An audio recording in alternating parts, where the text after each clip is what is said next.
சபரி 1000 தான் எவ்வளோதான் மோசமானவன்னு யார் வேணால் சொன்னாலும், நேத்தி சாண்ட்ரா வந்து அவுட் ஆனதுலேருந்து சாண்ட்ரா கூடவே உட்காந்து சாண்ட்ராவும் பிரஜனும் சேர்ந்து சபரி என்ன சொன்னாங்கன்னா, இவன் வேலை பார்த்த இடத்துல கூட வேலை பார்க்குறவங்கள என்னெல்லாம் பண்ணானோ, யாரை வேணால் மிதிச்சுட்டு மேலே வந்திருப்பான், தான் முன்னுக்கு வரணும்னு அடுத்தவனை அழிச்சிருப்பான், அப்படிலாம் ஒரு எபிசோடில் சொல்லியிருப்பாங்க.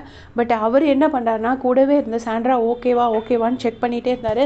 இது ஃபஸ்ட் டைம் கிடையாது, நிறைய டைம் சாண்ட்ரா அழும்போது கிட்ட போய் சமாதானப்படுத்தியிருக்காரு.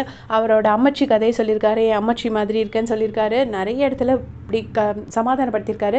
நேற்று என்ன சொல்கிறாருன்னா, இதுலேருந்து பிரஜனுக்கு ஒரு பெரிய நல்ல பேர் கிடைக்கும், வெளியில் போய் அவர் கண்டிப்பாக அவரோட பேர் வந்து பெருசாகும், உடனே கண்டிப்பாக கிடைக்குமான்னு கேட்குறாங்க.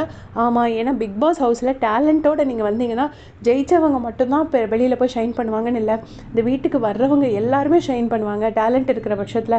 ஸோ கண்டிப்பாக அவருக்கு நிறைய ஆப்பர்ச்சுனிட்டி வரும், நீ உள்ளே வந்து படு அப்படின்னு சொல்லிட்டு சாண்ட்ராவை வந்து சமாதானப்படுத்தி உள்ளே கூப்பிடுறாங்க. யார் என்ன சொன்னாலும் சரி, அந்த வீட்டில் one of the kindest human being அப்படின்னு சொன்னால் அது கண்டிப்பாக சபரி தான். நிஜமாக அந்த நல்ல மனசு அவருக்கு இங்கே இல்லைனாலும் எந்த இடத்துலையாவது அவருக்கு அந்த ரிவார்டு கிடைச்சே தீரும்.